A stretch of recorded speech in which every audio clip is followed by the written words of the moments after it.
আবু বকরের পদ্ধতি করে সালাত আদায় করে সালাত কবুল হবে না, ওমরের পদ্ধতি থেকে যদি সালাত আদায় করে তার সালাত হবে না। জাল হাদিসের কবলে নবীজির নামাজ। আপনারা বলেন তো জাল হাদিস আগে না নবীজির নামাজ আগে? আহলে হাদিসরা সাহাবী বিদ্বেষী আজকে এই ভিডিওটির মাধ্যমে প্রমাণ করে ছাড়ব। আসুন সাহাবী বিদ্বেষী মুজাফফর বিন মুহসিনের বক্তব্য আমি আপনাদেরকে শোনাই। অতএব ভিডিওটি ধৈর্য সহকারে দেখুন এবং বেশি থেকে বেশি শেয়ার করে আহলে হাদিস শাইখ এবং শাইখদের মুরিদদের কাছে পৌঁছে দেন। আবু বকরের পদ্ধতি করে সালাত আদায় করে সালাত কবুল হবে না, ওমরের পদ্ধতি থেকে যদি সালাত আদায় করে তার সালাত হবে না, উসমানের পদ্ধতি থেকে সালাত আদায় করে তার সালাত হবে না, আলীর পদ্ধতি থেকে সালাত আদায় করে তার সালাত হবে না। কি বুঝলেন? এরা যে সাহাবী বিদ্বেষী তার কি আরো কোনো প্রমাণ লাগবে আপনাদের? এরা যে সাহাবী বিদ্বেষী তাদের এই কথাগুলোর মাধ্যমেই বোঝা যায়। হযরতে আবু বকর রাদিয়াল্লাহু তাআলা আনহুর তরিকায় নামাজ পড়লে নামাজ হবে না, হযরতে উমর রাদিয়াল্লাহু তাআলা আনহুর তরিকায় নামাজ পড়লে নামাজ হবে না। তাহলে কি আহলে হাদিস শাইখদের তরিকায় নামাজ পড়লে নামাজ হবে? আর নামাজ হবে কি হবে না এই বক্তব্য দেওয়ার তুমি কি অধিকার কে দিল তোমাকে?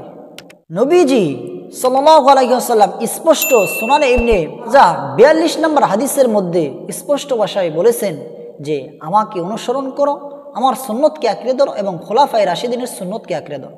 তাহলে আবু বকর রাদিয়াল্লাহু তাআলা আনহুর তরিকায় নামাজ পড়লে নামাজ কেন হবে না? উমর রাদিয়াল্লাহু তাআলার তরিকায় নামাজ পড়লে কেন হবে না নামাজ? আরে জাহেল, নবীজি কিভাবে নামাজ পড়েছেন এটা তো হযরতে আবু বকর সিদ্দিক রাদিয়াল্লাহু তাআলা আনহু স্বয়ং নিজের চোখে দেখেছেন, হযরতে উমর রাদিয়াল্লাহু তাআলা আনহু নিজের চোখে দেখেছেন, হযরতে আলী রাদিয়াল্লাহু তাআলা আনহু নিজের চোখে দিয়ে দেখেছেন। আরে তাদের তরিকায় নামাজ পড়ব না, তোমার মতো জাহেলের তরিকায় নামাজ পড়ব? আসুন এই জাহেল যে কেমন জাহেল তার প্রমাণ আমি আপনাদেরকে দেখাই। আর অবশ্যই ভিডিওটি বেশি থেকে বেশি শেয়ার করে দিবেন। জাল হাদিসের কবলে নবীজির নামাজ। আরে বেকুব, তোর কাছে ইলম থাকলে আগে আর পরের হিসাব নিকাশ করে বইয়ের নাম লিখতি। আপনারা বলেন তো জাল হাদিস আগে না নবীজির নামাজ আগে? নবীজির নামাজ দুনিয়াতে আগে না জাল হাদিস আগে?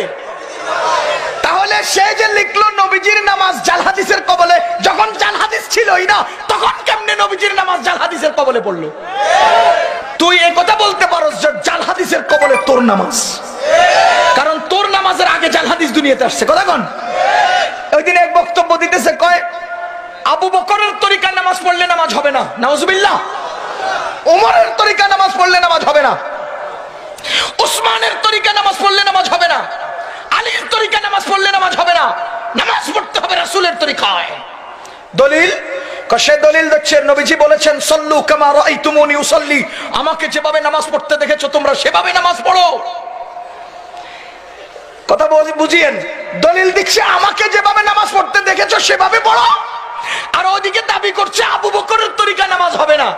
এখন আমার প্রশ্ন হলো, মুজাফফর সাহেব, নবীজির নামাজ আপনি দেখছেন না আপনার আব্বাই দেখছেন না আবু বকর দেখছেন? কথা কোন? তো আপনি যে দাবি করলেন আবু বকরের তরিকা নামাজ হবে না, রাসূলের তরিকা নামাজ পড়তে হবে, রাসূলের তরিকা যেভাবে কিভাবে যেভাবে তুমি দেখেছো, তুই দেখছস না তোর বাপে দেখছে। বেটা দেখছেন কে? আবু বকর দেখছেন কে? ওমর দেখছেন কে? আলী দেখছেন কে?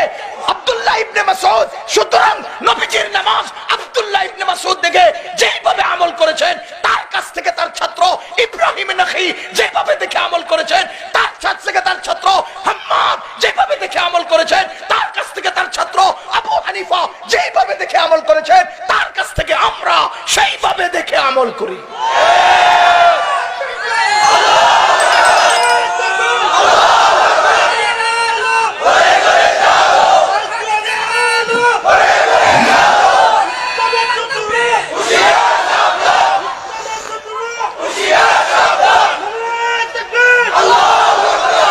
কথা বলেন, এই সমস্ত ওয়াসওয়াসাগুলো ইউটিউবে না ছড়ায়?